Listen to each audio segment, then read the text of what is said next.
from Altavista High School. It's Hall of Fame Day. The stage is set for hoops between the Altavista Colonels and the Rustburg Red Devils as we get our Hall of Fame Day. We've already got it going there, Mr. Keith Pieper, but we conclude the ceremonies, the induction ceremonies. We'll have the banquet tonight. We've had the women's game, the Rustburg Red Devils, Lady Red Devils. Some people are phasing out the lady in front of the nickname. They got the victory over Altavista. So one for Rustburg here on Hall of Fame Day. Let's see what happens in the guys contest as the Altavista Colonels come into the contest at 9-7, hosting the Rustburg Red Devils, a very good 12-4. I'm Kyle Hoehne. My colleague is Keith Pieper and KP. Wow, what a day so far, and we haven't even seen the basketball yet. I am very excited to be working with you again, my friend. You as well. Missed you last night. Listened to you on air, though. Seemed like you had quite a game. A lot of back and forth. Colonels fighting back, gritty like they have been all year. Yeah, it was an interesting game last night. Appomattox at one point in time, fans in the third quarter, was up 21. Altavista really fought back. They got it to a 7-point deficit in the fourth quarter. And you'll hear Coach Johnson and I in our recorded interview coming up. The Colonels had a chance to even get closer than that with an open three on the break. It did not go down. The Raiders did enough then to secure the victory in what was a very good win for Appomattox, their 12th of the season. And now it's a Rustburg team that has 12 wins on the year, 12-4. And this is for Troy Harris's squad, who lost their top three leading scorers last season. A lot of people thought Rustburg was going to take a step back. You could argue they've taken a small step, but only just that, because this is a Red Devil squad that has been looking fantastic this season. This will be meeting two between these two teams as well. Keith, you and I saw Rustburg get a 5-point win to start the season back in mid-December, I guess it was.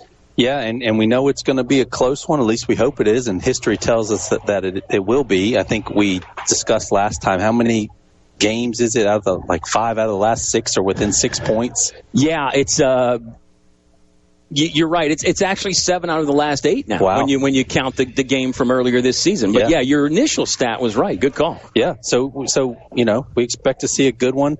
Great to have Troy and his team back in the house, and kind of a similar story as Altavista, where losing their leading scorers from last year and coming back and just having to be gritty and gut it out. And both teams have really done that this year. And no matter the deficit, they seem to claw their way back in and make everything close. Yeah, we'll hear more about the Rustburg Red Devils and the Altavista Colonels. Tip-off is still about 18 minutes away. We've got an interview coming up with Casey Johnson that you can hear. We'll get his thoughts on last night, get his scouting report on Rustburg, and he'll give us some thoughts on the Altavista Athletic Hall of Fame. Keith and myself will talk about that some as well, and we've got special guests that could present themselves. We'll just wait and see. Maybe even the principal will jump up here with us. But, we're having a fun time today. Good crowd in the gym. So we'll talk more about that. We've got hoops right around the corner, too. It's Altavista and Rustburg. You're going to hear it live on 105.5 KD Country.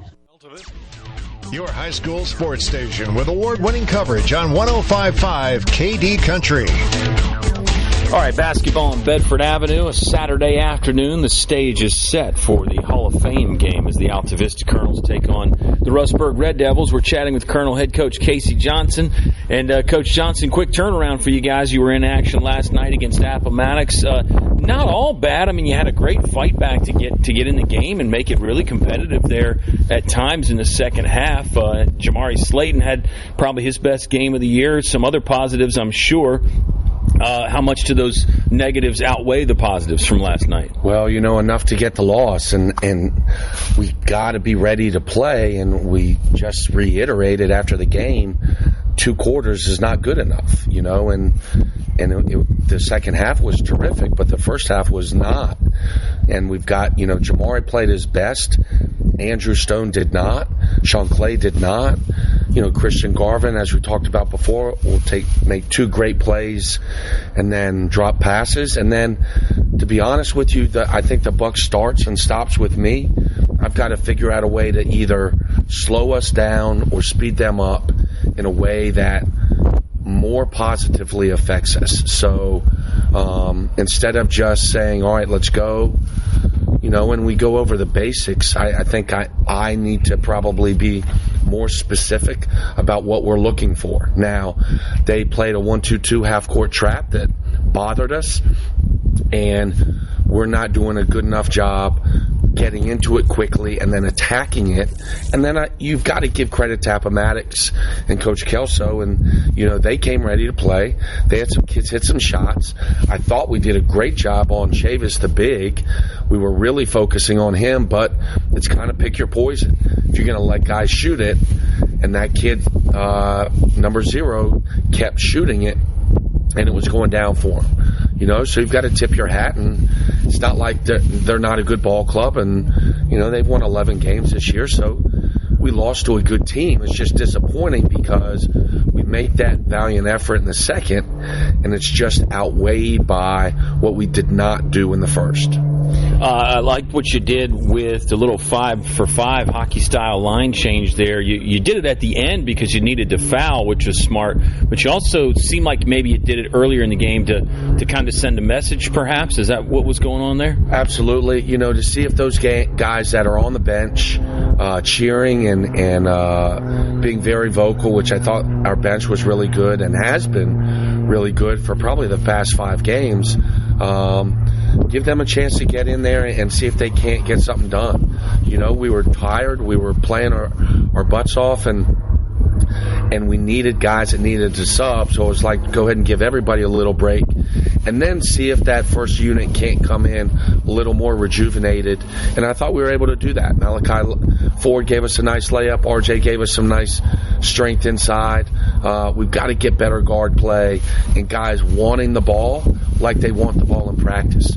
We just play 2 different styles, and we've got to stop being so sped up or scared or rushed when we see a big crowd. And it was a great crowd. They've got the youth night, and it was packed, and you don't like it. I like their new gym, but again, we gave ourselves a chance. I thought we were a shot or 2 away, or a turnover or 2 away from really making it close. I think we cut it to 7, maybe. Yeah, 7. I think that's right. Yeah, 50-43, yeah. And then I think we had a 3 on the break off a steal that would have cut it to 4. Then it's a whole different ball game. So, but in the end, didn't do enough. Free throws crushed us, and it wasn't really rebounding. It was just more handling the ball under pressure and not turning it over. So that being said, on to Rustburg. They played last night. They had a tough one against Jefferson Forest. So, their legs are the same as ours are, probably a little heavy. So we'll see if we can't bounce back in a big game on hopefully a packed crowd and on a great day. Yeah, a lot of coaches would say a quick turnaround can be a good thing for a team after a loss. That's what you get here. Granted, you got to play another tough opponent. Remind everybody what Rustburg is all about. You played them game 1 in what was, as usual, a close game. Yeah, we seem to have good games with them. They're going to run and jump us, which has given us trouble in the past, right over half court. They're going to play a lot of man-to-man, maybe some zone. But Troy does a good job of having them prepared for us. They are pretty balanced. They've got a lot of different scores. Marshall, Gilbert, Mormon, Vassal. They've got guys that have all kind of led the team in scoring throughout the year. So we got to kind of be prepared for everybody and just more focused on playing our game and being ready to play from the start and attacking them and not holding the ball and getting pushed into trapping situations. Well, let's talk a little bit about the Hall of Fame. I know it's a big day. If folks don't know, you kind of had a hand in starting this. I know you don't want to take any of the credit, but I know take it all, baby. We'll take all the credit then. Tell us how it went down. You said when you got here at Altavista, you realized that there wasn't an Athletics Hall of Fame, and you said, "Gosh, there's so much tradition and history. Why isn't there one?" Right? Isn't that basically how it came about? It is. I was being led through by Dean Hubbard, my athletic director at the time, and into the gym. And funny enough, ironically, he's in the Hall of Fame this year. But just the amount of banners that are there for multiple sports and the stories you hear about multiple coaches having so much success here, I was like, I've been some other places. They've got a Hall of Fame. I think it would be a neat thing to get going. and I got some people together, and it's one of those things. I just kind of made a rowboat, and they've turned it into a cruise ship. So I got the boat floating, and I put some people in charge of it and let them run with it, and I don't have much to do with it, which is a neat thing. You know, I don't get a vote in who gets in and who gets out, or who's not in, rather. I don't do anything other than offer some insight if I'm asked, and then always attend the banquet, which is a neat experience, and excited that you're hosting it tonight, emceeing it. So it'll be fun. You know, in this year's class, we've had 3 classes so far. This is the 4th class, and everyone so far has been a heavy hitter class, and I think this is no exception. You know, you've got Dean Hubbard, you've got Cliff Lee and Donnie Wilkerson, who, anyone familiar to Altavista sports, they've been around forever, coaching, playing, just they're diehard Altavista people. So they bleed Colonel Orange and Black. So those guys, Jerome Pinnell, football player from the 70s, multi-sport athlete, Susan McKeel-Jones, who Coach Spencer was telling me was her hero growing up. She's from the 70s. Louis Bryant, who's a big supporter. He's at all of our games. We all know, golfs with you on a regular basis. And former coach, former player. And then the 1959 Altavista football team. I'm anxious to see if anybody will be representing them today. One of the best teams, and that's a cool thing, is besides individuals and lifetime colonels who are just, you know, supporters through and through of the school here and the athletics programs here. They've started adding teams, so great teams. So last year they added the 20th anniversary of the 04 boys and girls basketball teams. This year the 59 football team. So it's a cool thing. It brings people together. I was hoping to bring decades and eras together, you know, as opposed to we were better than y'all, you know, forget that, we're all orange and black, and then garner some support for our kids here. So let them see what Altavista was, and let the alums come see what we are now, and hopefully be able to kind of bring those two together so that it's just a positive, fun experience all the way through. Well, final thought for you before we let you run. I mean, how cool is it that you get these legends, guys that have meant so much, their contributions to, you know, really not just Altavista, but I'll say the local sports community in general. And I'm thinking about Dean Hubbard and Louis Bryan and Donnie Wilkerson, and the fact that they still come to your games. I mean, they still watch the current guys, and they're in your corner. I mean, that's got to be a really humbling and very cool thing for you, isn't it? Well, it's humongous, and the words you just said is how they are beyond humble. They don't talk about their accolades. They just talk about us, and they want to know about us, and they want to support our teams, our current teams, and they don't hate. They just want to support and give back, whether it's a talk here, whether it's a donation there, however they can support. And, you know, Coach Wilkerson and Coach Lee are actually still coaching, which is, you know, amazing. And then you've got guys like Coach Sharness, like Coach Cardellaro, like Coach Spencer, Coach Smith with the cross-country team. And then you've got Stu Richardson, Vincent Myers in the community. Now you've got Juan Thornhill, and it's neat to see all these guys roll in their orange blazers like the Pro Football Hall of Fame. And that was my intent with starting that tradition, was bring everyone back to be recognized and give people one day a year where they can wear that thing with some pride, and everybody understand how important and special a thing for that. You know, can't forget Leonard Brown, you know, who people were saying in the 60s and 70s was the best athlete. Then Tracy Poindexter, then Juan Thornhill. Vincent Myers, like I said before. So there's a lot of great players, and there's still Jenny Hecht was the best female athlete. She's in. Sydney Morris, from the teens about a decade ago. So some really great players all the way around. Hopefully a lot come back today, and then be recognized this evening, and just hoping that it continues to grow and people are excited to be here. Great stuff, Coach. We'll let you run. It's Hall of Fame Day here at Altavista. Rustburg and the Colonels getting set to tip in about 10 minutes on 105.5 KD Country. The Lynchburg Garage Door pregame show returns from Altavista High School on a Hall of Fame Saturday. Kyle and Keith hanging out with you. Katie is our sound engineer, back-to-back games for her, and she's got a small farm in the studio today with all the animals and the livestock that are hanging around there. But that's a story for another day. We've got plenty of stories for today. It'll be the Altavista Colonels, 9-7, had their 3-game winning streak snapped last night against Appomattox, hosting the Rustburg Red Devils, 12-4. Rustburg was 19-4 last year. So this run here for Troy Harris in his 6th season has been nothing short of special. And they have played once already this year. That was a 70-65 Rustburg win. Rustburg was in action last night, Keith, 54-40. You heard Coach Johnson talking about that. Felt like that would kind of be a wash. Said he thought both teams' legs might be a little bit heavy.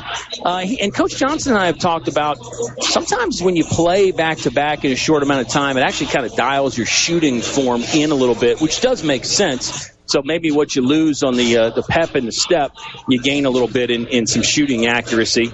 We'll see. I guess we'll find out. Yeah, I think it's similar to my golf swing. The more I play, I tend to get tired and focus less on like what I'm doing and just trust it. But you make more putts? No, maybe? I mean, maybe this has nothing to do with it. But I enjoyed where you were going with that. You mentioned the word golf, and you get my attention. The quick bounce back, though. I mean, it's especially after a tough one like last night. The next thing you want to do, or the first thing you want to do, is just get back on the court. I'm sure these guys are ready to go. And, they know it's a big day, and I'm sure they're excited to get going with the county rival.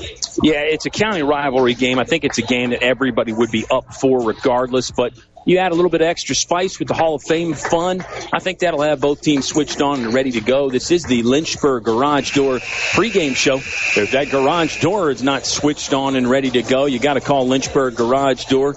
And if you're in the process of building or remodeling, get something special. Make that garage door reflect your personality. Lynchburg Garage Door can do that. Customizable options.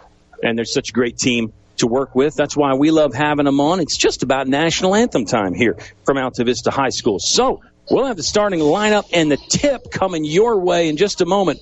Your ringside seat is right here on 105.5 KD Country. Your high school sports station with award-winning coverage on 105.5 KD Country. One more segment of the Lynchburg Garage Door pregame show. We're just about ready to go between Altavista and Rustburg. The Red Devils, coached by Troy Harris. And that's a storyline we haven't touched on yet, KP, but Coach Harris was the head coach here at Altavista High School before Casey Johnson. And Troy will tell you all the right things. He'll say, hey, it's just another ball game for us, one of those deals. But you have to think you would give him a little bit of extra satisfaction to maybe try to spoil the party here this afternoon. I don't think that's the primary concern for Coach Harris. He just wants to get a win. But I feel like it must be in the back of your mind, right? Got to be. I mean, he's only human. Yeah, exactly. He's not a robot. Anyone who's coached anything, you got to know that. And it's his alma mater. So, yeah, absolutely. Extra little bonus right there. Let's go for the starters for the Rustburg Red Devils. They average almost 70 points per game in Troy Harris's 6th season at Rustburg. It'll be number 0, Tyreek Marshall. He's a senior. Number 1, Tremaine Vassell, a junior. Number 5, Ethan Gilbert, a junior. Number 4, Kylan Mormon, senior. And number 34, 6-foot senior Thomas Goff. Rustburg is 12-4. They beat JF last night 54-40. They beat Altavista twice last year. And believe it or not now, KP, Rustburg has won 7 out of the last 8 8 against Altavista, although we will point out again, they're all seemingly very close, and the numbers back that up. Altavista starting lineup now, they come in at 9-7, coached by Casey Johnson in his 6th season, averaging just a tick under 60 points per game. It's going to be number 4, the junior, Spence Fisher. Number 3, senior Sean Clay. Number 5, junior Jamari Slayton back in the starting lineup. Believe we've got number 0, the junior Christian Garvin out there again as well. And our 5th and final starter is Jontez Lee, right? The fantastic Frosh. He's back in number 20. He was wearing a different jersey number last night, but Jontez Lee sporting number 20 tonight. The lights will come back on. The crowd's getting into it. I think you can hear the pep band. And KP will definitely get some shout-outs going on. We have a lot of our usual listeners at the game, which is great, like Susan Pieper. And I know we want to talk about the Hall of Fame inductees at some point. Probably save that till halftime so we don't get caught in the middle of a dunk or a big-time 3 or something like that. But that might cut down the shout-outs just a little bit today. Yeah. I mean, some of those shout-outs are going in the Hall of Fame. That's a great point. It's a great point. Well, we got to say hello to Ken Bryan in Florida, right? Yeah. Brother Lewis inducted into the Hall of Fame. Louis was in high spirits, said he was looking forward to the day. And we're looking forward to a fun little banquet later on. And Coach Johnson dropped the secret in there, Keith, that I would be emceeing and hosting. That's one I was just going to keep under wraps. But Andy McCracken, if you are listening, a shout out to you, and we hope that you're feeling better ASAP. If you feel well enough to come down there and host it tonight, Andy, let me know. You're not going to step on my toes at all. We're at Jump Circle, ball in the air. Somebody moved early, I think. Yeah. The officials blow the whistle. It was actually not in the jump circle that they were moving. I guess it was in the left section of the court. Now they're going to put a second back on the clock here. We've seen some strange starts this year. It's been a year of weird starts. It has. Ball's in the air. Let's play some high school hoops. Rustburg will win the tip and move right to left in the road red jerseys. A little bit of white trim. Most of the guys have black undershirts. Ball is free in the Altavista bench now, but it was last touched off of Colonel. So Rustburg will inbound. 12 seconds gone in this first quarter. It's brought to you by English's Your Complete Home Center, North Main Street in Altavista. Goff catches, high right point, dribbles in, pass intercepted. Sean Clay poked it to Spence Fisher. Now the Colonel's on the move the other direction. Fisher skips and jogs into the front court with the left-hand dribble. Offloads to Clay. Fisher's got it back. Driving, right mid-post. Now it's Jamari Slayton. We'll look over the defense. Slayton with an outstanding game last night, KP. A season-high 15 points, but it was more than that. Contributions were really necessary to keep the Colonels in that one. And Jamari Slayton, I think you see the reward right here. He's back in the starting lineup. Fisher will fire the 3. No good. Rebounded in the lane by Kylan Mormon. Mormon's pass stolen away by the guy that missed the 3. Spence Fisher. Diagonal pass to Garvin, who hangs and scores with the right hand.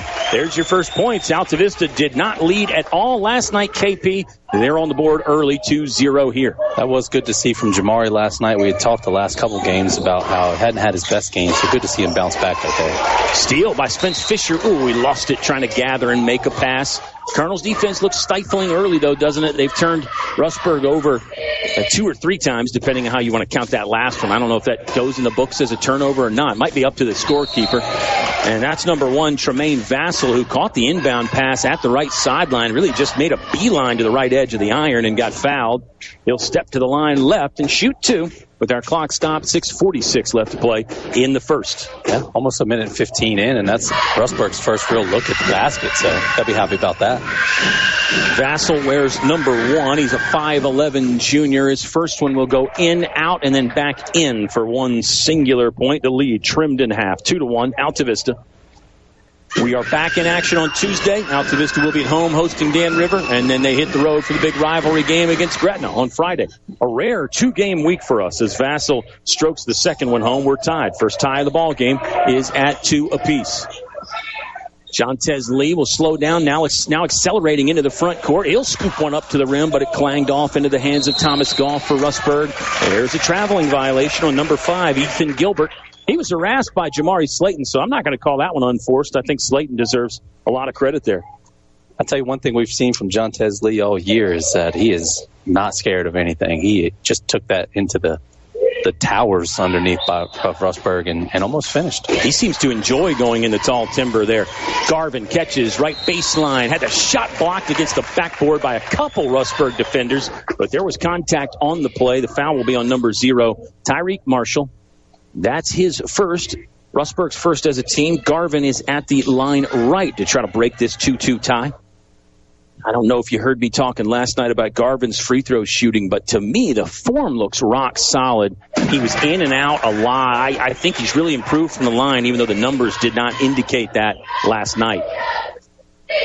It just looks more comfortable now. Earlier in the year, it looked like maybe pressing a little bit at the line, but it just looks really comfortable.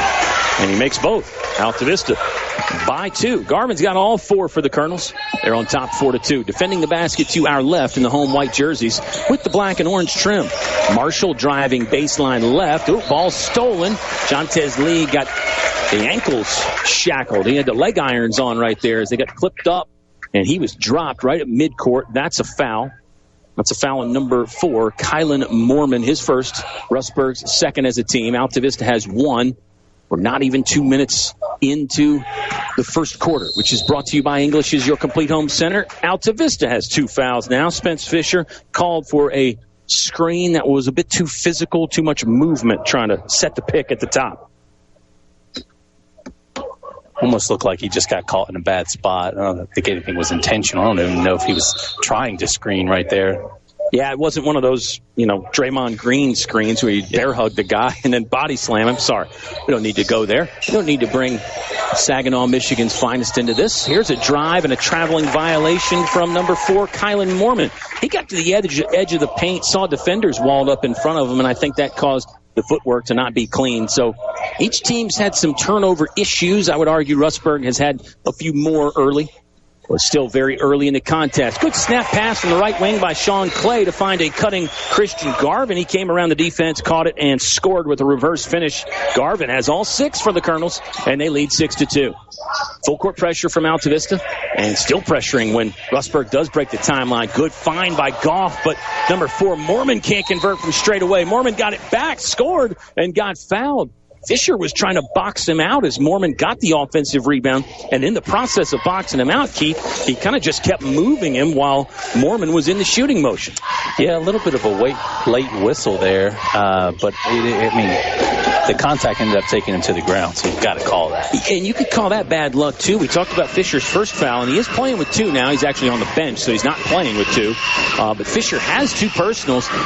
You could argue both of those really a case of bad luck. And I guess, that's why the basketball people that made this game, James Naismith, that's why they gave you 5 and not just 1 or 2, because they probably knew there would be some bad luck involved. Andrew Stone's in the ball game for the Colonels in place of Spence Fisher. The other 4 starters remain out there. That's Slayton, Garvin, Clay, and Lee. Stone for 3. He nails it. Perfect hit. No rim involved. All net. Andrew Stone pop on the top on the 3-point party from outside, and Altavista leading 9-4. Mormon missed that free throw while we were talking about Spence Fisher's bad luck. Ethan Gilbert dribbling, in trouble, moving away from the goal. Now he's wrapped up by Garvin rather. Jump ball is the call. Garvin got 2 hands on it, and the official blows the whistle for a mutual possession. Good spark here early from Altavista, huh, Keith? Yeah, you got to love the intensity. What's going on? I feel like somebody just got a warning for tucking in. Jersey? Yeah, Jersey. That's another one that we always talk about what the refs call. Some referees watch those jerseys a bit closer than others. Handoff for Andrew Stone. Lets it fly from the right wing. Too strong. Rebounded by Mormon. He went to the ground as he was catching it. Certainly some contact there, but no whistle until they call the traveling violation on Tyreek Marshall. Tyreek Marshall, not Kylan Mormon. You're going to get number 2, J.Q. Haley, checking in the ball game. Haley played his basketball at Altavista last year. We talked about that a bit more in Game 1. I feel like it'll probably come up less today, KP. I think he's familiar with this, Jim. Here's Sean Clay passing downstairs to Jontez Lee. Tried to get around Haley and also Tremaine Vassell. They partially blocked the shot. Ball is still free. A scamper for it. There's 2 on the ground, 1 from each ball club. Then Jontez Lee will become the third party and try to tie up I believe that was Tremaine Vassell that went headfirst sliding after it, Ricky Henderson style. The jump ball will give it to Rustburg, alternating possession. Malachi Ford in the ball game now for Altavista. Keith, he impressed last night. Not a ton of minutes for Malachi, but he does seem to be the guy that makes the most of what he does get. Absolutely. Love seeing him. Just a good dude. Yeah, plays hard, and you're right. Great character guy. Funny guy, too. I've always tell the story about how I came over and was rebounding for him. I'd love to do that again. Ford helped force the turnover. It's Jontez Lee with the steal. He'll fake the pass, go to the rim, miss the shot. Ball is free, scramble for it. Lane is filled, still battling in there. J.Q. Haley, the former Colonel, will come away with it for Rustburg. Now the Red Devils look to run on the breakout. Lee coming from behind to poke it away from Kylan Mormon. There's the Jontez Lee rule. If you don't see him, he's probably sneaking up behind you, but it will be Rustburg basketball as Lee could not. Slayton slash and dash to the goal, tried to flip it up and didn't make it, but has the basketball back. Now his pass is poked free. Oh, a fumble in row number 2 right there by the fan. I had one of those yesterday in the JV game, Keith. I don't know if you heard me talking about that. I did hear you talking about it, and I also saw, because I was watching on NFHS, where you were sitting, so that ball traveled. It did. It's 12 rows up, so I was completely unprepared. But, the athlete in me says I should have made the catch. Plus, there was a nice lady in front of me, and then the ball ended up hitting her in the back of the head. Oh, man. When I missed it, made me feel even worse. Altavista has that basketball back. Garvin pulling up from 17 and just lacing it from straight away. That was special from Christian Garvin. He has 8 of Altavista's 11. Colonel's on top 11-4. I wonder if Coach Troy Harris is thinking about a timeout. I mean, nothing desperate right now for Rustburg, but you don't like falling down by 7. 3:10 left to play, and Rustburg has lost the basketball. Ripped away by R.J. Slayton. Good sturdy stuff at the edge of the lane. Spence Fisher's back in the ball game. He's the traffic cop again, directing up top. Maybe he's the maestro, the conductor. Passes between the rings to Malachi Ford. He'll set the screen for Christian Garvin. Yeah, Garvin on the hunt again. You can tell he wants a bucket. Floats and fires. Got whacked on the shooting arm by Kylan Mormon on the flyby. Oh, no. What happened there? Well, he took 3 steps. 3 steps, okay.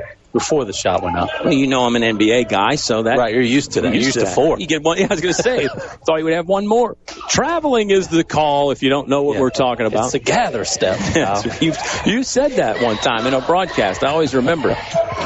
It is a traveling violation on Christian Garvin.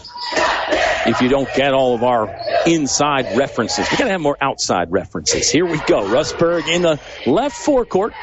Altavista's defenders include Christian Garvin, Andrew Stone, Malachi Ford, R.J. Slayton, and Spence Fisher. We'll run down the Rustburg 5-some here in just a moment. 2:28 left to play in quarter number 1. Red Devils really have not scored in a while. Last basket was Kylan Mormon. That's their only field goal, actually. Rustburg's got 2 from the free throw line. Here's Goff for 3. Just barely grazed the front of the iron, went straight down. Garvin picks it up off one bounce for the Altavista Colonels. They move left to right, scoring on the goal closest to the entrance here at Altavista High School. Good effort from Tyreek Marshall to deflect the ball out of bounds. Altavista will keep the possession. 5 for Rustburg right now include Tyreek Marshall, Tremaine Vassell, Thomas Goff, Ethan Gilbert, and Kylan Mormon. I believe that's the starting 5, but scratch that. Here comes Ari Reed in the game for Rustburg. Cardinals have changed their personnel. Jontez Lee, Spence Fisher, Christian Garvin, Jamari Slayton, and Sean Clay is the Colonel Quintet on the court right now, leading 11-4, 2:06 left to play in the first quarter. Tough catch from Christian Garvin. He'll pass away from the baseline to the right wing for Spence Fisher. Fisher pounds the floor twice, feeds left side to Sean Clay. One dribble, gives it straight back to Jamari Slayton. Slayton probing. He's got a screen if he wants it from Jontez Lee. He'll take it, running right now into the corner for Christian Garvin. Three-pointer was way too strong, but Spence Fisher, an offensive rebound, he got blocked. Nice play by Kylan Mormon with the stuff. Mormon, lead pass up ahead for Ari Reed. The new man got blocked out of bounds, and Rustburg will reset, trailing 11-4 with 1:38 left in quarter number 1. Good recovery there by the Altavista defense. He had a pretty open lane look at the basket, and Jamari able to block it from behind.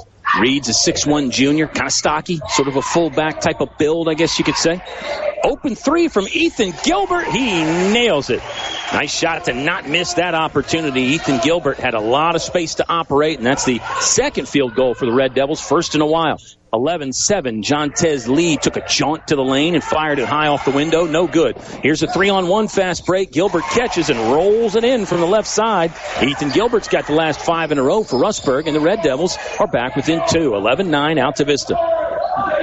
65 seconds left to play in quarter number 1. It's brought to you by English's Your Complete Home Center. Set piece coming here for Altavista. They wanted to run Garvin off some screens. Instead, it's Lee at the free throw line with the basketball. Altavista, is it a box and one coverage? Maybe. It's man-to-man. Okay. Me. Kind of an interesting looking concept right there. Ball is free after both teams tapped it. Garvin was out of bounds and did not reestablish himself as he came back in to get the loose basketball. Hard to resist doing that if you're Christian Garvin. You and I saw that in a game recently. I think it was a front court, yeah. But the ball's there. It's really hard to make yourself not catch it, or you got to make sure you get both feet back in bounds, I guess, is the other thing to do. It's not like football where you can't be the first guy to touch it after you go out of bounds. You can touch it. You just have to establish back in play. 33 seconds left in the first quarter. Ball is free. Altavista has it. Kylan Mormon got it back. Now he throws it to Ari Reed. Pumps from the right side. Got waylaid as he went up and missed the shot, but we'll have 2 free throws. Ari Reed, number 3, the 6'1 junior, to shoot 2 with 25.9 seconds left in quarter 1. I am interested to see what Rustburg plays defensively now that Andrew Stone's back in the game. To your point earlier, I did think they were in a box and one when he was in. Probably have someone shadowing him. Don't want to leave him out. Yeah, never on a Saturday. Ari Reed, ATM open as he banked in the free throw. Sometimes that one will elicit a few laughs on the blacktop if you do that, but I'll tell you, there are no pictures on the scorecard, and Ari Reed's got Rustburg within 1, 11-10. He did miss the second, but Thomas Goff rips the basketball away, and now Rustburg will try again. Here's Jason Hardy leaning in, tried to hook it with the right hand over a defender, and that shot missed. Altavista by 1. 10 on the timer here to end quarter number 1. Colonels see the clock. Slayton's going to activate. He'll run off the high ball screen, striding through the lane, missed the scoop layup. Ball is free. Hardy saves it in. Colonels might get a buzzer beater. Nope. Stone couldn't pick it up in time as the ball rolls into the popcorn section in the lobby, and that's quarter number 1 in the books. Altavista 11, Rustburg 10. Keith and I are coming right back for quarter number 2 on 105.5 KD Country. This is Altavista High School Sports on WKDE, Altavista Lynchburg, 105.5 KD Country. Your high school sports station with award-winning coverage on 105.5 KD Country. After 1 quarter of play, it's Altavista 11, Rustburg 10. I'm Kyle, he's Keith, and you're the final piece of the puzzle, along with our sound engineer, Katie, who started the recorder. And KP, good start to our ball game there. Pretty interesting. Yeah, got to be happy with the first half of the first quarter for Altavista. You know, if you're Coach Johnson, thought they did a good job coming out hot, defensive intensity, finished at the basket. Christian Garvin, 8-point quarter. 8 of the 11. Only other basket for Altavista is Andrew Stone. You could argue more balance is required. I think Coach Casey Johnson falls in that camp of don't really care about balance as long as we're getting the points. I mean, Garvin can score them all if he needs to. Altavista will inbound baseline right. Foul on Ari Reed. That's his first and Rustburg's first. They toss it to the front of the rim for Garvin. He can't convert the floater. Now the ball's out of play again as Jason Hardy unable to save it for Rustburg. And the Colonels will press the start button again with Jamari Slayton hands on the joystick. He's got Andrew Stone, Christian Garvin, Sean Clay, and Jontez Lee. They tried to go to Garvin again. Rustburg ready for that. Slayton's got to go somewhere. Lobs it up high to Andrew Stone. He'll climb the ladder from the high right point, 30 feet away, collecting the basketball. Jontez Lee tried to catch with one hand, then had to go recover the possession. 20 seconds into the second quarter. Good two-hand overhead pass to Sean Clay. He'll lean and shoot from the right side, but that's no good. Now we're 30 seconds into quarter number 2. Jaden Herndon can't connect from the left side of the iron. I keep wanting to say our second period is brought to you by English's Your Complete Home Center. Here's Garvin. Got around a defender, coming down the baseline and going up the ladder for 2. Garvin's in double figures already. He's got 13 of Altavista's, or he's got 10 of Altavista's 13, rather. And the Colonels lead 13-10. Now Christian Garvin has a steal. Rolled the basketball. You could argue maybe that's a travel. But play on, the officials say. Garvin looking around, turned his back to the bucket, gave it to Sean Clay. Clay spinning and getting blocked by Hardy. Now a corner three from Jontez Lee. Back plate. Great rebound there by Jamari Slayton to get Altavista an extra chance. Here's Stone. Fakes the shot. Pocket pass to Lee. Lee stopped. Now the basketball hit a couple faces on a line drive pass. Rustburg has it momentarily. Ari Reed will come save the possession. It's still free. This is the epitome of a scramble play right here. What is going on out there, Keith? Altavista will get the ball back. Fans applaud, and they should. That was a weird one. Stone inside to Clay, but he misses. Has his own rebound, didn't miss the second one. And Coach Troy Harris has seen enough. This game de-evolved a little bit out there. Altavista on top by 5 after this Rustburg timeout. 15-10 Colonels with 6:20 left to play in the half on 105.5 KD Country. PCM Industrial Services of Altavista is a heavy industrial contractor specializing in welding and mechanical repair services. PCM is a Class A contractor, both OSHA and MSHA certified. PCM Industrial embraces teamwork and dedication to a common goal. PCM Industrial wishes all of the Colonel athletes and coaches a great, successful season. Go Colonels!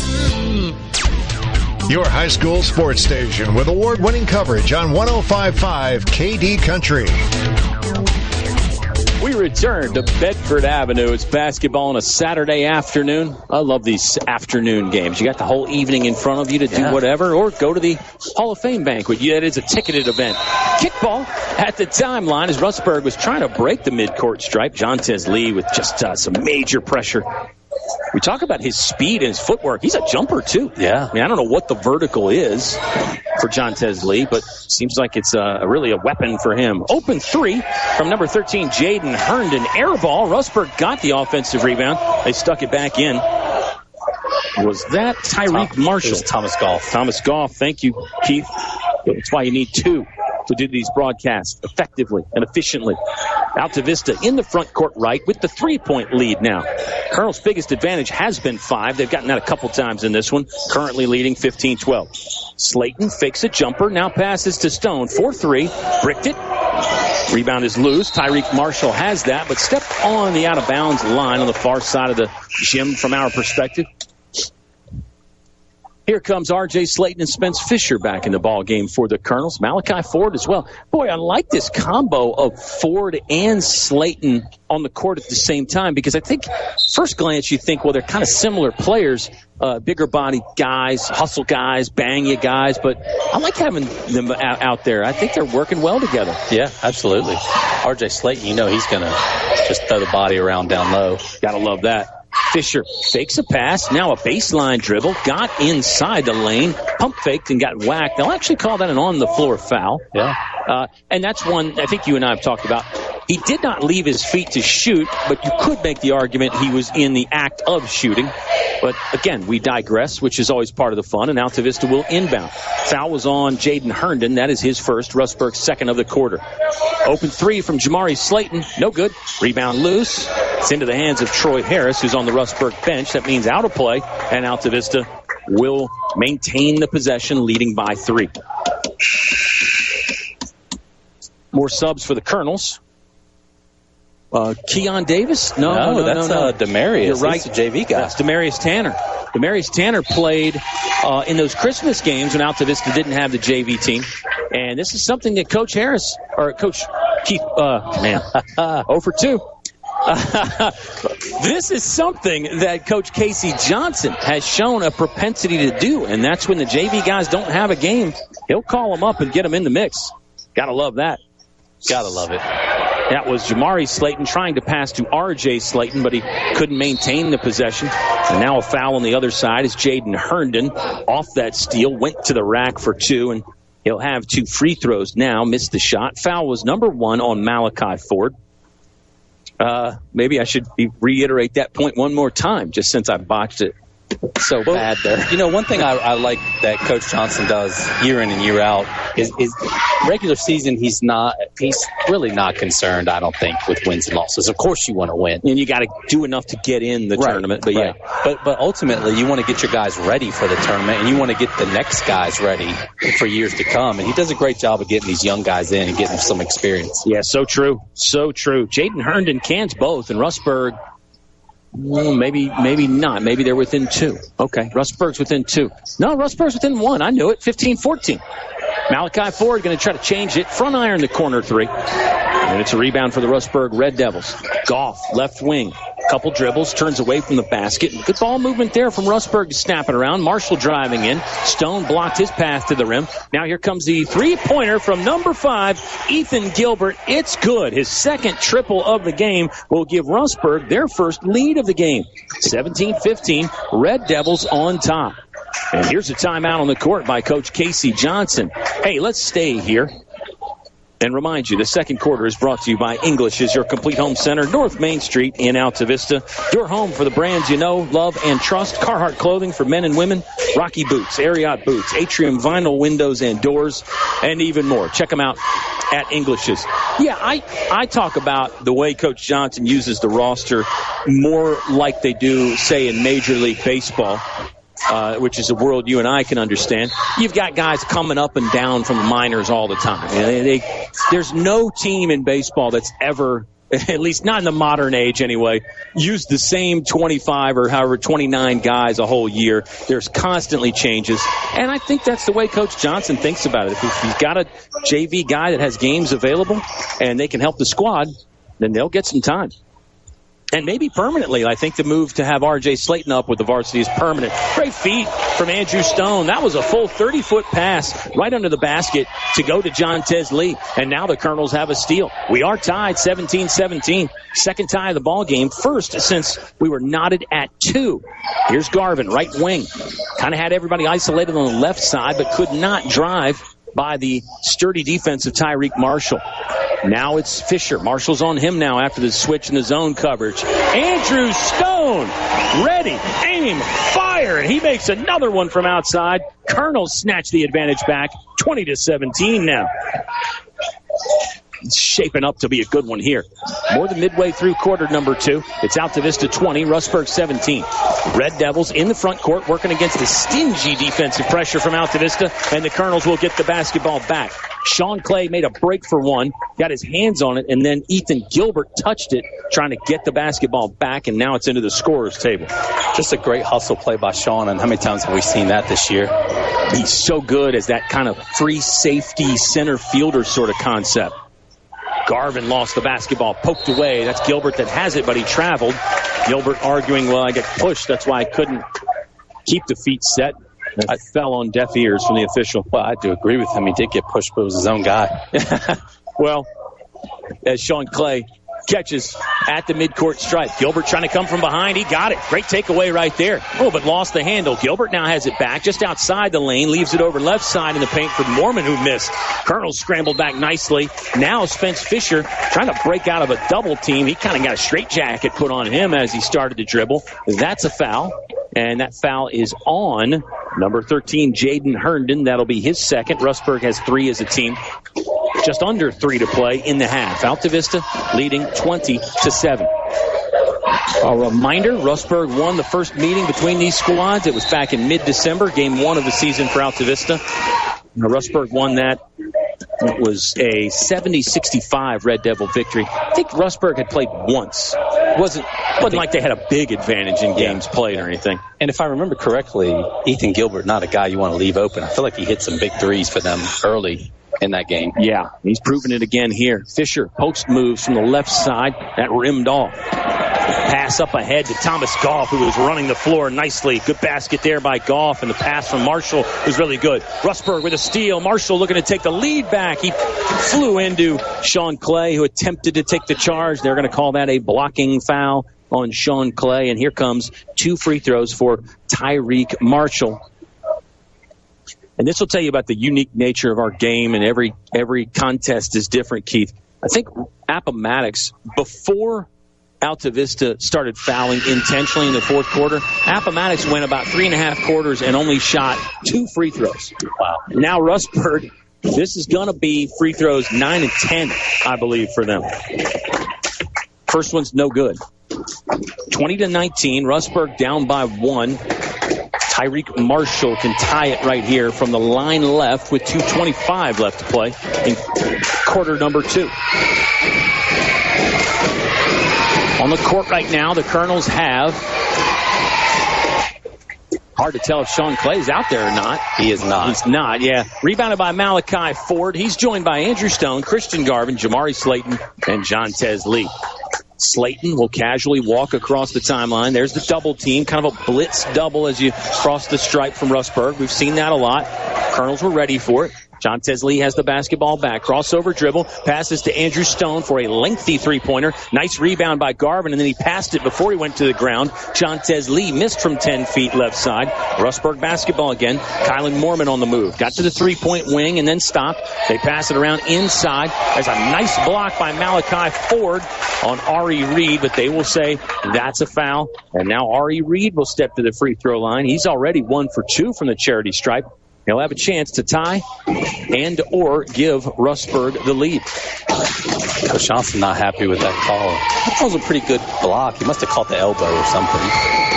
We talk about how the officials all have different angles. We have a different angle. Each fan has an angle. So it would make sense that everybody would have an opinion that sometimes differs. Tie game again, though.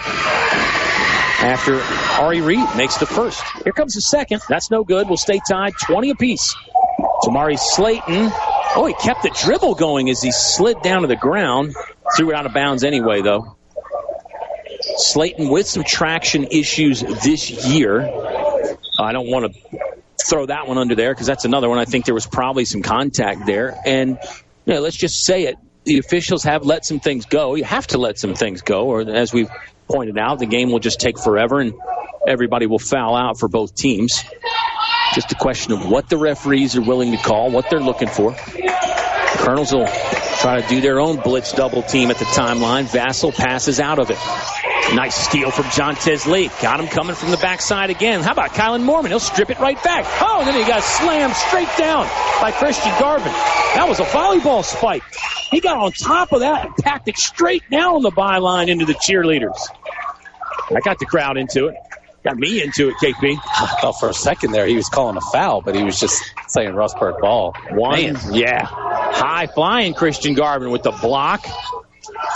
Basketball's getting passed around the lane. It's Marshall. He'll bully his way in with the right shoulder. Basketball's still free. Marshall has it back. Now a strip block from Jamari Slayton. Rustburg's going to get the ball back. It's another wild sequence. Red Devils on the move. Marshall to the rim. He scores, and Rustburg leads again after the craziness. Absolute absurdity out there at times in this game. And some great plays, too. Slayton, little hesitation, lost the dribble, got the double team coming, short pass to Ford, sends it to the baseline for Garvin, could not control the pass and went out of bounds. 22-20, Rustburg leads in what was our second lead change of the game. We've had 3 ties, knotted at 2, 17 apiece, and then 20 all just a few moments ago. Is there any thought around taking a timeout after chaos like that? I mean, it feels like you need to slow the guys down a little. Yeah, I'm with you. I mean, I think you would have to be at least considering it if you're Coach Casey Johnson and potentially Coach Troy Harris. We did see Coach Harris take a timeout after one of those wild ones. Jontez Lee fighting for a steal. Colonels don't have it yet. Now they do. Sean Clay, long stride to the rim. He scores. Garvin hit the deck, but he's okay. We're tied up 22 apiece. 4th tie of the ball game. There's a floater from the right side by Tremaine Vassell. Missed the first. Got his own rebound. Stuck that in rather easily. Rustburg leading again. Back and forth basketball. Slayton, wow, just knifing through the defense like hot butter. Laceration move right there from Jamari Slayton for the basket. Red Devils still trying to break the timeline. Fisher with a perfectly timed steal. It's 3-on-2. He'll lean in. Got fouled and blocked, and I think that was Jason Hardy that went down awkwardly. He hit the back of his head on the way down, immediately put 2 hands to the back of his head. He's up in a seated position right now. Our athletic director, Deborah Spencer, checking on him. Now athletic trainer Angela Emerson makes her way over. Troy Harris is there as well. I think he's going to stay in the game. No, Coach Harris said, no, go to the bench. That's smart there from Coach Harris. The foul was on Jason Hardy. That's his first. And it is Rustburg's fourth as a team this quarter. Just 8.4 seconds left in the quarter. We're tied again at 24 apiece. Tie number 5. And that tie has been broken now. How about Spence Fisher's first point of the game?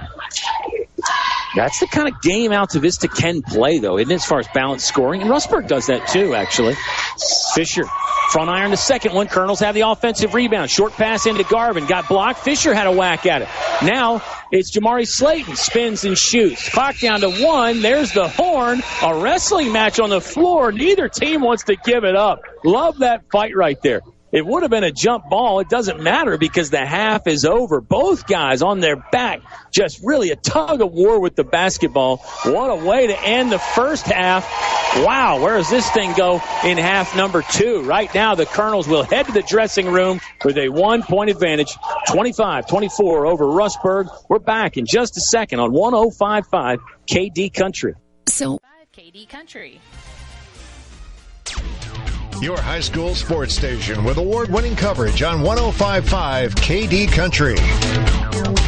It's halftime at Altavista High School on a Hall of Fame Saturday. Our Hall of Fame ceremony was so much fun, and the game has not disappointed so far either.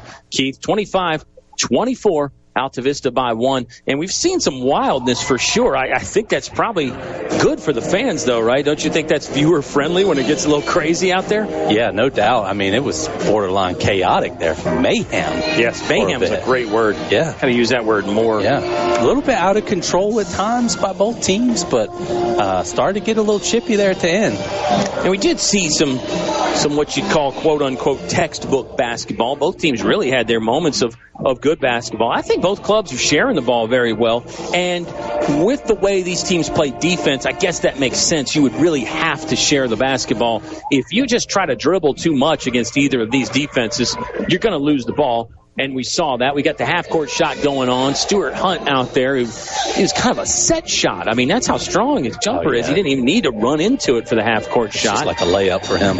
He did miss, though, however. But we have a good crowd in attendance. And let's you want to talk basketball or talk Hall of Famers, Keith? Well, let's talk Hall of Famers. Here we go. Let me run it down the list for our fans. Our team of distinction, our first inductee today was the 1959 Altavista football team. We were talking about this squad. This was before the days a school of Altavista size could win a state championship. But the Colonels, they went undefeated that year. They did everything you could but win a state championship and a dominating performance against Amherst in the District 4 Group 2 championship game. That's what it was called back then. My wife, Susan, her uncle was on that team. Really? Yeah. Okay, yeah. Paul Barber. Yeah, he was here today. One of the members that were able I would have called him the Barbarian if I was broadcasting there you go. I heard he was pretty good. So you would have had something to say about him for sure. Shout out to our great friend Danny Barber. Yeah, he's got to be tuned in on a Saturday. Yeah. I guess you could just call him the barber, and like when he sacks the quarterback, you could say another haircut, or something like that. I like it. Yeah. We'd have some fun with it back then. Kids these days don't understand how it was back then, though, either. They can't comprehend, what do you mean there wasn't a state championship? Right. Because it was just different. Yeah. I mean, even when you and I played, things were just set up differently. Yeah. I try to tell guys all the time, look, we had to play through a district tournament before you could even get to a region tournament. And then you had to play teams like William Byrd and all these big schools. Sure. Yeah. It was tough. It was a different world. The world now is fun, but it's fun to revisit that different world. Also, going into the Hall of Fame is a guy that we talk about on these broadcasts a lot, Mr. Lewis Bryant. Louis was a 4-sport star. He did some coaching here at Altavista, and just one of the biggest supporters now, as you know, and we always love seeing him at the games and hearing that he's tuned in. If he's not at the games, he rarely misses. And his brother Ken Bryant in Florida never misses the games either. Should I move on? Do we know if Long Branch is tuned in today? Long Branch is it's early. It's Saturday, yeah. daytime, could be surfing. Long Branch could be surfing, yeah. On the West Coast. Yeah. And this is in alphabetical order, by the way, but our next inductee was Mr. Dean Hubbard, former athletic director here, former coach of everything. That was fun hearing the list of everything that he coached, including tennis. He did some basketball coaching at Rustburg, by the way, before he came back to Altavista as the AD, and really did so much. I mean, he was instrumental in anything that happened from the 90s on, and I would argue he's still instrumental in the things that are happening here at Altavista High School, and just one of our all-time favorites. He had a lot of support. Guys like Ty Gafford made the trip down to see him get inducted, and had the family here. Just love Dean Hubbard. Can't say enough great things about him, but we'll try. He was nice enough to hire both of us. Isn't that crazy? Well, he was nice enough to hire you. Yeah. You were nice enough to hire me. He had to approve it. Well, he did have to approve it. He had to approve it. And counterpoint, could that be a reason to not get him in the Hall of Fame? No, I'm kidding. It probably is what took so long. Yeah. That black eye of us on his record there. Next inductee was Cliff Lee, another guy. If you know anything about Altavista, you've at least heard the name Cliff Lee, coaching football and basketball and girls basketball, track. Incredible. Love Cliff Lee. He brings that spirit. He brings that energy. He's got that kind of almost that cowboy thing where it's all about walk softly, carry a big stick. You remember people would use that phrase? I mean, to me, that's Cliff Lee. You know what I mean? Doesn't have to say a lot, but gets the point across. You get the message as soon as you look at him, and but also at the same time, just a great guy. Yeah. It's kind of like everybody probably look at him and think he's real mean, but just a great guy. I know Susan's a big fan of his. Yeah, integral part of all the Altavista football state championships, if you ask Coach Mike Sharness about those, who's in attendance tonight, by the way. He's a Hall of Famer himself. Also, Coach Lee served our country in the United States Army as well, and I thought the cool one about he won some track championships at a competition they had for U.S. servicemen and women in Europe. That's pretty awesome. Yeah, that's pretty cool. I bet those were fun. Oh, yeah. And, because it's not like NCAA or the Olympics, I bet you could talk a lot of trash. Oh, no doubt. You know what I mean? I bet the trash talking at something like that is vicious, you know? Yeah. Next level. It really is. Our next inductee, Susan McKeel-Jones. She's a 1978 graduate and a three-sport star at Altavista. That was in the early days of female athletics where that stuff was just getting going. They didn't even keep a lot of the stats. And you talk to Coach Deborah Spencer, and she would say, that was one that I grew up watching. I grew up going to the game, seeing her, thinking she was the best. So great full circle moment right there. And Jerome Pinnell is another guy, a 72 graduate, standout in basketball and football. He won all the awards, and another guy that served our country in the Air Force. And then, cool story with him, he actually played at Tech after the Air Force. How cool is that? I thought that was cool, and I also thought it was cool that he was a walk-on at Tech, but then became a 3-year starter. Yeah. You just don't see that a lot. You don't see that a ton at all. Jerome Pinnell is the guy we're talking about, and our final inductee was Mr. Donnie Wilkerson, a 69 grad, another three-sport star, and then another guy like quite a few of the people that we mentioned went on to have a great coaching career here at Altavista High School. Very big part of the cross-country and track and field teams, and I get to visit with some people he's related to. Robbie Dawson, who we give a shout-out sometimes. Robbie was going to come to the ceremony, maybe on the way home. Hello, Robbie Dawson.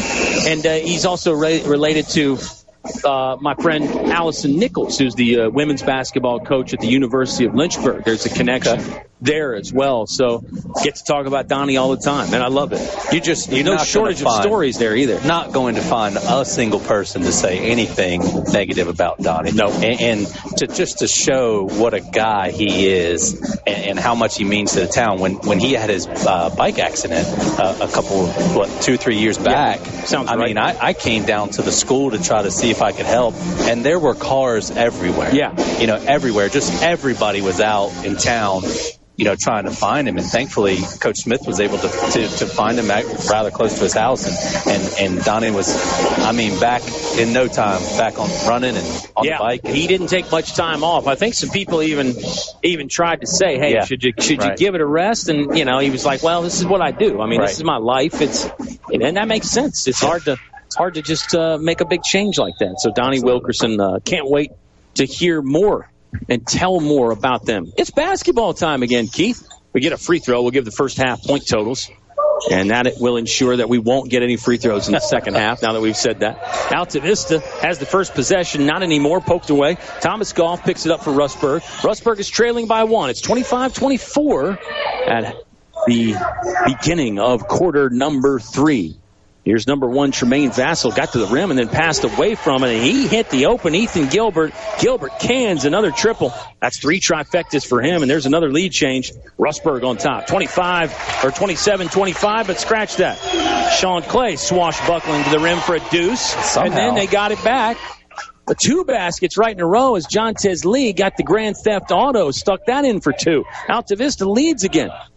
A basket from Clay and a quick one from Lee. That happened so fast, Kyle. I don't know what happened because I was looking at my sheet. He just picked the inbound pass there, Jontez Lee. And I had my head down too, but my peripheral vision's still good enough that I saw that. Missed Rustburg three-pointer. Tyreek Marshall has the rebound. He couldn't score with the right hand. Fisher will collect the possession for Altavista. He'll stride into the front court, just left of center. Going to work off a Sean Clay screen. Altavista does lead 29-27. They lost the lead briefly, but then back-to-back quick baskets from Clay and Lee have the Colonels with the advantage. Jamari Slayton across the lane, left to right, passes to the right free throw line, extended for Sean Clay. Bucket on the 17-footer. Clay's got a couple big baskets for Altavista, who now leads by 4. Gilbert wants another from outside. No good. Rebounded by Sean Clay, left post. Goff stole it back for Rustburg. Yeah, he got swiped by Spence Fisher. That's going to be Fisher's 3rd foul, by the way. And it will send Thomas Goff to the line right. Clock stopped with 6:13 left to play in the 3rd. Go ahead with some point totals if you got them, Keith. Yeah, for Rustburg, we had Tyreek Marshall with 2, Tremaine Vassell with 4, Ari Reed with 2, Colin Mormon with 2. Let's see, Ethan Gilbert with 8, Jaden Herndon with 2, and Thomas Goff with 4. A lot of guys scored. Yeah, it sounds like 7 Rustburg Red Devils scored. Altavista side, you're led by Christian Garvin with 10, Andrew Stone with 6, Sean Clay with 4, Spence Fisher with 1, Jamari Slayton with 2, and Jontez Lee with 2. Good, healthy scoring distribution from Altavista. Colonels with a rebound on Goff's missed free throw. They had the lane clear. Nice job on the box out. Altavista in the front court left with the home white jerseys. Clay for 3. It's no good. High rebound collected by Reed, but he lost it. Now Tyreek Marshall, comes over to get it. Ouch. Spence Fisher. He rodeoed Tyreek Marshall, and that's going to be a foul. That's got to be 4 on Spence Fisher, correct? No, just 3. 3. We must have mistakenly given him a foul earlier. It must have been the board could be wrong. Yeah, it's that or it was the foul before this because he definitely had 2 in the first half. Rustburg trying to break the timeline. They do. Goff passes around a leaping Jontez Lee. Altavista defending the basket to our right, holding on to a 4-point advantage. Goff catches on the move. Snap pass inside. Traveling violation on number 4, Kylan Mormon. Hey, let me shout out Thomas Goff a little bit. He's a guy who almost has the offensive line body. He's sneaky quick, though. Sneaky. He's got handles, too. Yeah. I like his game. Another one that didn't stand out in a massive way the first time around. But, maybe that's a great thing about team basketball. It's not always the same guy that's going to jump off the charts on you. Here's a jumping Jontez Lee who got fouled. And he'll step to the free throw line. He was in the act of shooting. Altavista on top, 31-27. I'm Kyle. He's Keith. Katie, our sound engineer. We appreciate you listening this Saturday afternoon. 3rd quarter is brought to you by English is your complete home center, North Main Street in Altavista. Lee splashes the first free throw. It's a 5-point advantage. This matches Altavista's biggest lead of the afternoon.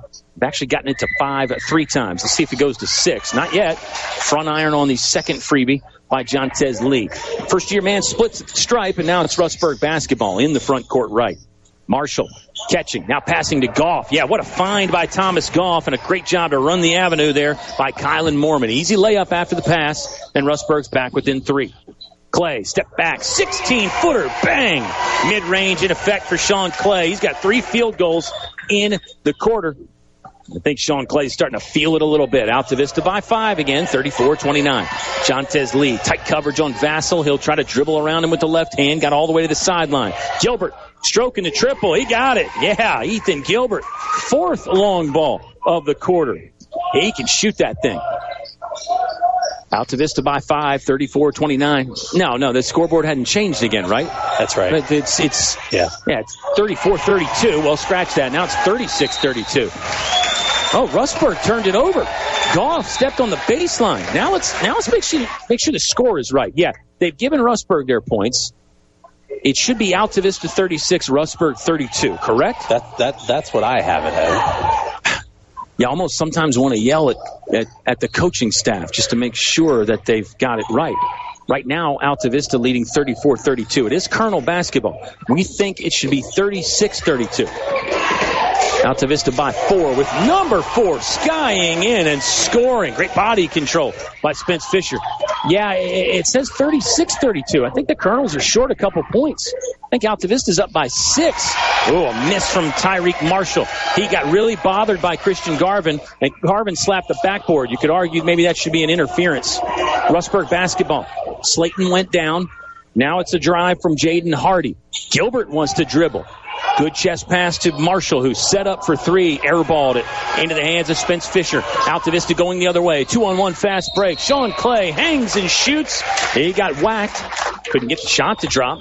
But now Sean Clay is going to the free throw line to shoot a couple with the clock stopped. 3:45 left to play in the third quarter. I'm not crazy, am I, about the score? I really think they were up 5, and we hit and Rustburg hit a 3. Mm-hmm. So put them up 2, and then Altavista scored. I see the score. I see the scorekeepers confirming with the books, and that is the idea. You say, I this is what I have, and that's why you have 2 people keep the scorebook, because we get some perspiration picked up with a towel. Gave us a little extra chance to talk. So maybe after they confirmed, maybe they have it right. Maybe it was wrong before. Maybe. 36-32 is what it says on the board right now, but file that one away. The delay might have bothered Sean Clay. He was woefully short on the free throw. Subs in the game for Altavista include Andrew Stone, R.J. Slayton. They join Garvin, Clay, and Lee. 36-32, Altavista by 4, even though we think it could be a 6-point advantage. Clay, no problem on that one. In fact, he turned to go the other direction after it left his hand. Clay's out for a breather as well. It's Malachi Ford taking his place. For Rustburg, you've got number 0, Tyreek Marshall. Number 1, Tremaine Vassell. Number 5, Ethan Gilbert. Know where he is if you're Altavista. Number 13, Jaden Herndon. And number 4, Kylan Mormon. Mormon, purple shoes, holds the ball in the corner. Now 2 dribbles. Tried to pass in between a couple defenders. They'll call that a kickball. And Rustburg will reset. Baseline right, trailing 37-32. So 5-point Altavista lead. And I'll say it one more time. We think it could be 7, but I'll leave it alone for now. Rustburg does get it in. Oh, Gilbert's open in the corner. He'll let it fly. Missed. Air ball. Maybe the delay bothered him as well. Rebounded on one bounce by R.J. Slayton. Altavista will move the other direction. Andrew Stone angling to center. Gets through the center circle. Passes to Garvin. Hop, skip, and a jump. Raise and release, and then rinse it through the rim for 2 more. Garvin, mid-range working for him. Altavista's starting to really get the shooting eye dialed in, KP. Yeah, love to see that mid-range game going. 39-32. Colonels by 7. Just under 3 to play in the third quarter. Presented by English as your complete home center. Good ball movement and dribbling, and then a banked-in 3 by Tyreek Marshall. Another no pictures on the scoreboard shot. It went in. It counts. Rustburg back within 4. Altavista working their way into the front court. Garvin on the attack. Now passes between the rings. 25 feet away to Andrew Stone. Garvin has it back. Right of center 3 coming. Wide right. Rebounded out of the sky by Rustburg. They move the other direction quickly. Good catch by Jaden Herndon. And then the body control to stay in bounds. Now he'll back up and launch. Nope. There's Kylan Mormon taking a rebound away from a couple Colonel defenders. Line drives it off of the back of R.J. Slayton. You could tell Slayton was trying to get out of the way when he realized what Mormon was going to do with the save it off the other team move.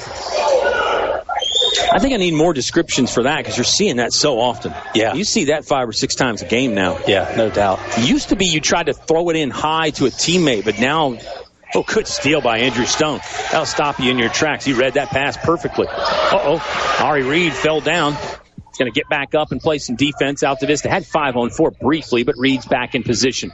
Colonels by 4. Spence Fisher wants to try the three-pointer, and it's a bullseye from the left wing. Fisher striking from outside right in front of the Colonel bench. First field goal of the game for Spence Fisher. 42-35. Colonel's on top. Not for long. A quick trigger three from number 1, Tremaine Vassell, as he dribbles into it from straight away. That one's good. We need a break. 30 seconds for us. 42-38. Altavista by 4 with 1:50 left to play in the third on 105.5 KD Country. Haley's Appliance is your hometown appliance store. From AC units to stoves, dishwashers, vacuums, washer and dryers, and so much more. Everything Haley sells, they service. Haley's Appliance is reliable and affordable, so you don't have to sacrifice price for quality. Haley's Appliance, ensuring that your linens are fresh and your dishes are clean. 2 convenient locations, 7th Street, Altavista, and 4th Avenue, Lynchburg. Online at haleys.com.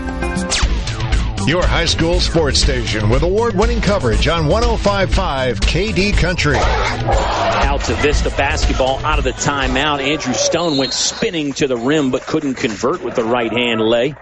And now there's a foul on the other side of the court with Rustburg on the march. There's your 4th one on Spence Fisher. So Fisher is playing with 4 now for Altavista. It looks like he's going to stay in the game, KP. We have 1:15 left in the third. It's Fisher, Stone, Garvin, Slayton, and Lee. Good inbound play. Little give and go. Ari Reed got blocked at the rim, though. Jontez Lee sprinting by a defender. Now he'll slow down slightly. He's in the lane. Lost the basketball. Trying to recapture. Marshall's laying on it. Kind of squirted it out from his belly. Up ahead it goes to Ari Reed for Rustburg. Got under the backboard so he couldn't shoot. Good pass, though. And now Altavista has it back. This is the crazy pandemonium sequence here. See how long it lasts. Fisher, the pull up from 9. No good from in front of the free throw line. Colonels by 4, and Kylan Mormon will get a lay-in after he kind of cherry-picked and beat the defense down. Rustburg within 2. 35 seconds left to play in the third quarter. Slayton was going back court, and he lost the basketball. Marshall has it. Scoring on Slayton. Basket good, and he got fouled. Game should be tied with Tremaine Vassell a chance to break the tie from the charity stripe with the three-point play. He's down on the ground in pain. This is going to be, looks like tie number 7 by my count. We've had 4 lead changes. Vassell is back up. In hindsight, Jamari Slayton would have just been better off taking the backcourt violation to let the defense get set up.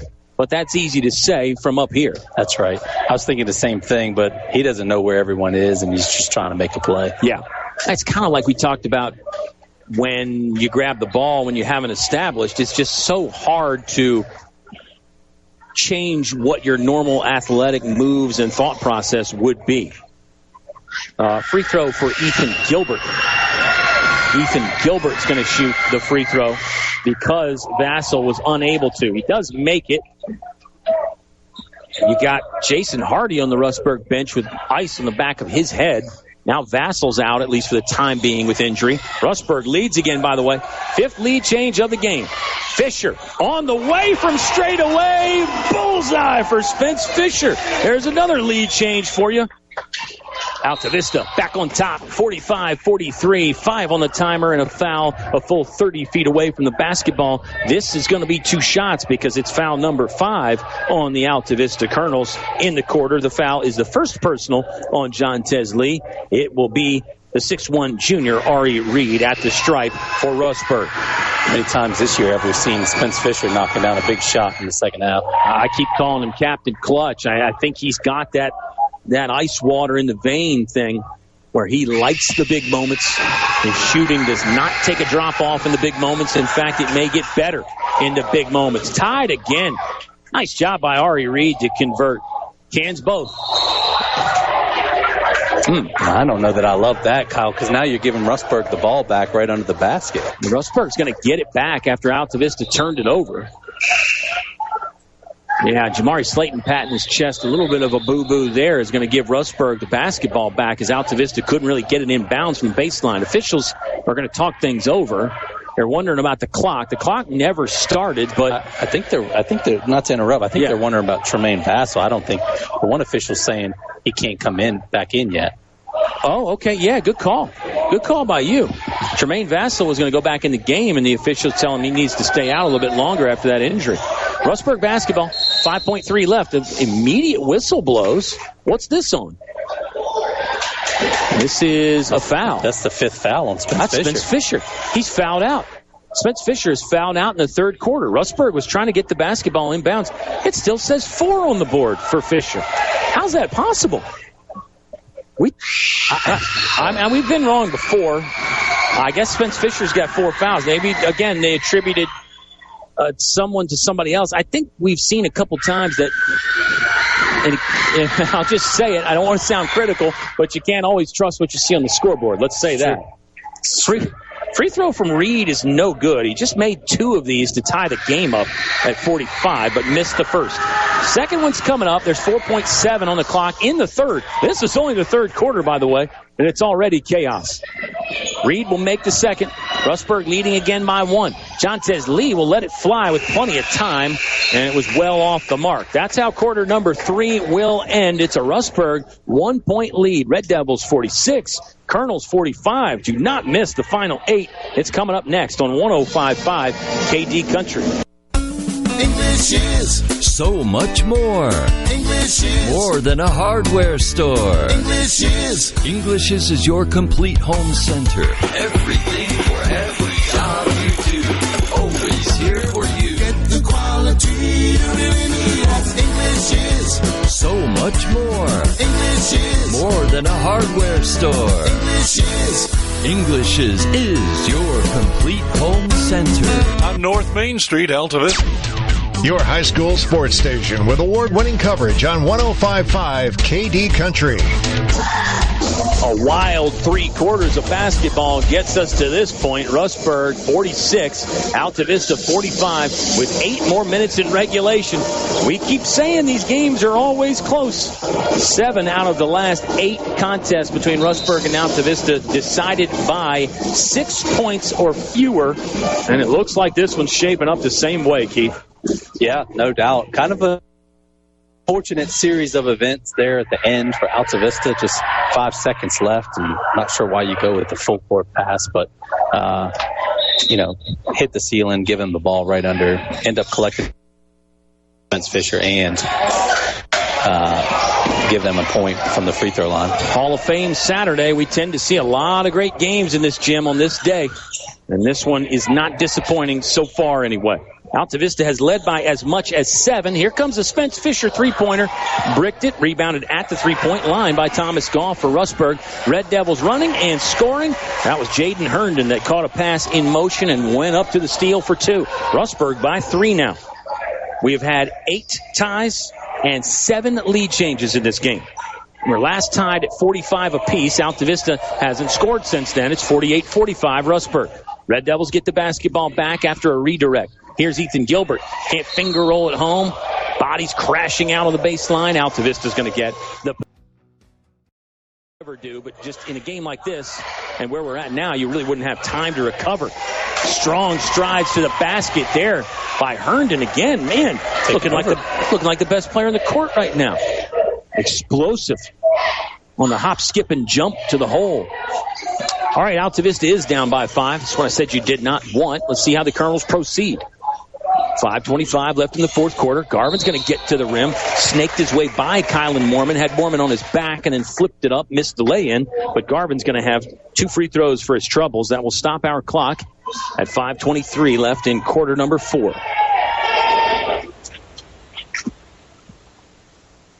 Colonels right now running with Garvin, Spence Fisher, Sean Clay, Jamari Slayton, and Jontez Lee. First one's in and out from Christian Garvin.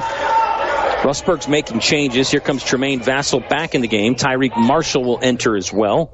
Kylan Mormon, Jaden Herndon, and Ethan Gilbert are the 5 Red Devils. Here comes Andrew Stone to sub in for Jamari Slayton for the Altavista Colonels. That took my next line away from me because I was going to say at what point Andrew Stone come back in. Yeah, that point is right now. Garvin missed the second. Too strong on that. Nice athletic rebound by Kylan Mormon to snatch it out of the sky. Red Devils are in the front court, facing some pressure from Altavista. Colonel scrambling to get in position. Herndon fakes the three. Dribble drive. Now pull up. Oh, and he made it. Touch there from Herndon. Yeah, he has 8 points in this half. I think they're all in this quarter, honestly, Keith. I think you're right. 8 in the fourth quarter. It was some good lay-ins. Now he's showcasing the rest of his game. Fisher trying to work around. Corkscrew up to the rim with a spin-o-rama and missed that shot, but was fouled. Spence Fisher walking to the line left to shoot 2 for the Colonels. These will be critical. Everything critical from this point on, really. Altavista is down 54-47. Wow. Colonels down by 7 right now. Biggest lead of the evening for Rustburg, or afternoon. Now it's 6 as Fisher swishes the first freebie.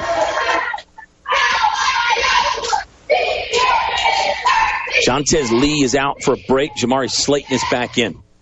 It's Slayton, Stone, Garvin, Clay, and Fisher for Altavista.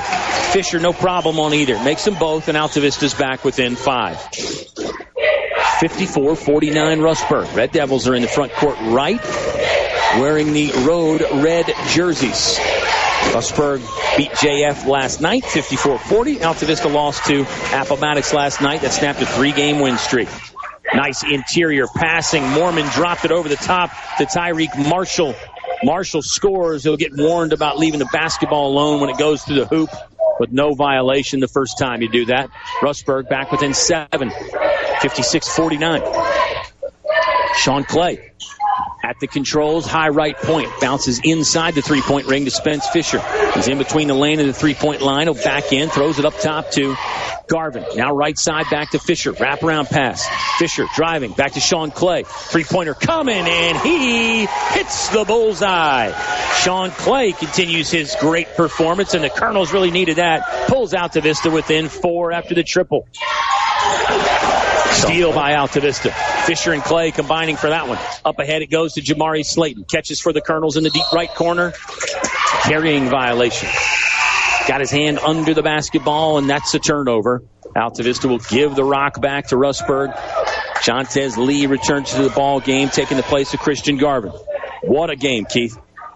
Yeah, somewhat chaotic and sloppy at times, but then at other times it's been really good basketball. Yeah, a mixture of both for sure. We've seen the cream rise to the top, and we've seen some things go to the bottom of the barrel at times as well. Here's a steal by the Altavista Colonels. Jontez Lee takes the bad pass right to the rim. He got bushwhacked trying to score the basket by Jaden Herndon. This is going to be 4 on Herndon, I think. I think you're right.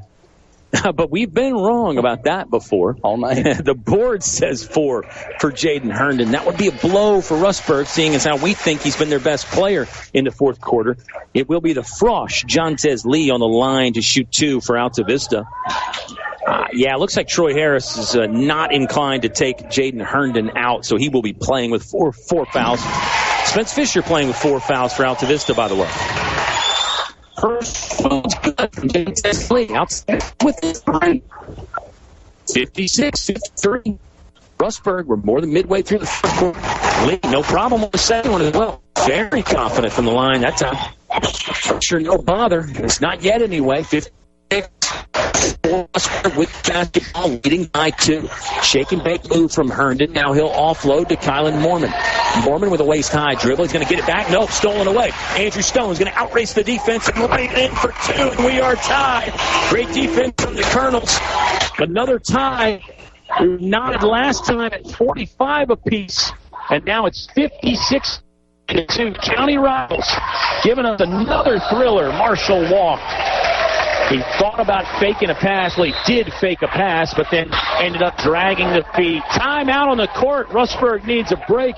We're stepping aside for 30 in a tie ball game. 56 apiece between the Colonels and... The De Heavenly home of Altavista would like to show their support and wish the Altavista Colonels a great season. Licensed by the Department of Behavioral Health, the De Heavenly home assists clients with intellectual and developmental disabilities and currently accepts waivers or private pay. For more information, contact Zakaya Pinnell at 434-251-3466 or email them at theheavenlyhome@gmail.com. Let's go, Colonels. Hey, everybody. It's Kyle Hoehne talking about my great friends at Lynchburg Garage Door. I just love this company. Locally owned and operated. All these guys and gals grew up in Central Virginia. They love serving this community, providing high-quality service for your garage door and more. High integrity with this company as well, okay? They're going to get it done right at a fair price. Lynchburg Garage Door. You want to learn more? Check out their website. It's garagedooroflynchburg.com. Garagedooroflynchburg.com.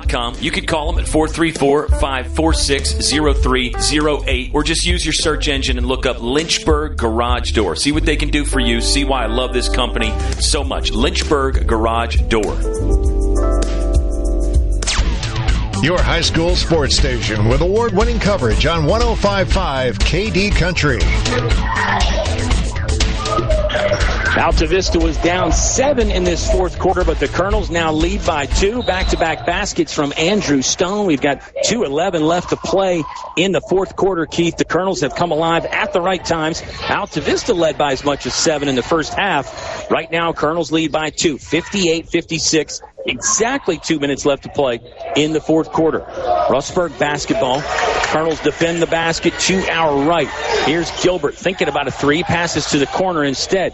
The three-pointer will get hoisted by Tyreek Marshall. It's no good. Rebounded by Christian Garvin. He's got 2 Colonels out front to choose from. He'll pass to Jontez Lee, who scores a lollipop lay-in to get Altavista up 4. Rustburg did not get back defensively on the missed shot. Here's Herndon. He'll slash to the basket. He's done that effectively in the second half. Here's a timeout on the court. Let's keep it right here. Is Altavista by 2, 60-58. Colonels on top by 2. Great rebound and then long pass from Christian Garvin. And that got Altavista up by 4. And then nice play by Jaden Herndon to do what he has been doing best, put his foot on the gas and get to the goal for 2. Yeah, big situation while we were gone, too. Spence Fisher with his 5th foul. So he's out of the game for the last 2 minutes here, and that's the guy you want in there for sure. Yeah, thank you for that. Fisher is fouled out early. We were under the impression he might have fouled out in the third quarter, but we had the number of fouls wrong, or maybe the board had it wrong earlier. Fisher is out of the game now for Altavista, and the Colonels do lead 60-58. There is 97 seconds left to play, and the English is your complete home center. Fourth quarter. And this is a game that has had many twists and turns. We've had 8 ties now and 7 lead changes. Now, scratch that. It's 8 lead changes now, and the Colonels took the advantage back. 8 lead changes. Altavista by 2. Colonels 60, Red Devils 58. It is Altavista basketball. Rustburg has 1 timeout left. Altavista still with 3 at their disposal. So slight advantage right there. Colonels do get the basketball inbounds. It's full court man-to-man pressure from the Rustburg Red Devils. Here comes a double team. Slayton saw it. He'll dribble. He'll shoot. Up to the top of the rim, no good. Ball is free for a moment. Rustburg has it. Tyreek Marshall secures the ball, but he slipped. He went down to the ground. No call on a foul or a traveling violation. Now Rustburg's going to use their final timeout. This should be the final timeout for Rustburg as Coach Troy Harris sensed that his team was in major problems and opts to use a timeout. Let's take 30 of this. There's 1:15 left in regulation. It's Altavista 60, Rustburg 58 on 105.5 KD Country. This is Altavista High School Sports on WKDE, Altavista Lynchburg 105.5 KD Country. Your high school sports station with award-winning coverage on 105.5 KD Country. A fourth quarter to remember in a game to remember. It usually is between Rustburg and Altavista. Another one that will come down to the finish. 60-58. Colonels on top by just 2. A 2-point advantage for Altavista in a game that has seen 8 lead changes and 8 ties. It will be Rustburg basketball. They have to travel the length of the floor to score, and Rustburg is out of timeouts now. Still 1:12 left to play in the ball game, an eternity in basketball terms. Colonels pressuring in the backcourt. Here's Kylan Mormon. Looks around, sends it to Vassell. He'll flip it in the corner now to Tyreek Marshall. Dribbling out slowly from right to left away from the basketball. Now Ethan Gilbert has his hands on the rock, sends it to the free throw line for Mormon. Mormon back to Gilbert. Rustburg really working for a great shot. It almost looks like the Red Devils are doing a bit of keep away right here. Gilbert holds it over his head. To the top of the key for Mormon. Thought about shooting, thought against it, then decided he was open, so he pulled the trigger. We're tied again. 9th tie of the game, knotted 60-60. All square at 60. Here's Jontez Lee. Dribble, drive, cut off. Feeds it to Jamari Slayton. Crossover dribble. He'll back away near the midcourt stripe. Passes left side for Garvin. Garvin wants to go. Hanging, shooting, and scoring. What a tough finish for Garvin as he made it going by the backboard and landing out of bounds. Altavista leads again. Altavista leads again. They've given the points to Rustburg. It's 62-60. That's it. Altavista leads by 2. There's going to be a timeout on the court. They just awarded the points to the wrong side on the scoreboard. Our score is Altavista 62-60. I think the fans are pointing at the scoreboard, which is not correct. We were tied 60 apiece. Garvin scored with the fly-by floater and landed out of bounds as the ball was going in. We will have 14 seconds left in the ball game in regulation. And I hate to bring it up again, Keith, but we thought Altavista might be 2 points short back in the third quarter. I'll tell you, when Huddle will roll up the score for you, I feel like they're going to show 2 more points for Altavista. Well, we'll see. And it's not all human error. I've mentioned those clock operating systems. Sometimes the buttons stick. Sometimes you press one button and it gives it to the other team. So it's not always user error, as we find out on our broadcast with our technical difficulties. Basketball will be Rustburg's after the made shot. Coach Casey Johnson took a timeout as the ball was going through the hoop before Rustburg put it back in. Colonels still have 2 timeouts. No, correction. Altavista has 1 timeout. Rustburg with none. There is 14 seconds left in our ball game. Rustburg is down by 2 with the basketball. A conventional field goal would tie the game from Rustburg. A 3-pointer would give the Red Devils a lead. Got to get it inbounds first. They toss it into Marshall. He'll dribble through the center circle, back to Vassell. Vassell double-teamed and fouled intentionally. Altavista has only committed 2 team fouls, so they're going to foul Rustburg and force them to get the basketball back in bounds again. That's the second foul on Andrew Stone. Smart strategy right here from the Colonels. I expect them to foul probably one more time, right, Keith? Yeah, absolutely. Love it. Good coaching right here. You got to make sure you don't foul him in the act of shooting, though. Rustburg gets it into Gilbert. They haven't fouled him yet. Now Stone will. So, Colonels are out of free fouls to give, if you want to use that term. That's foul number 4 on Altavista. Next one would put Rustburg on the line. Red Devils, 7.3 seconds left. Down by 2 in the front court right. Vassell looking to get it in. He goes to Herndon. Herndon off bounds. 3 on the way. It's no good. Sean Clay has the rebound for the Colonels. They'll get fouled. Altavista looks like they're going to win. The crowd comes alive on the Sean Clay rebound, missing the shot. Actually, there's zeros on the scoreboard. Officials are now asking, was there any time left or not? Let's see. Scoreboard says 0.0. Now the officials confirm. Does Sean Clay need to shoot or not? He was fouled as time was expiring. Never heard the horn go off.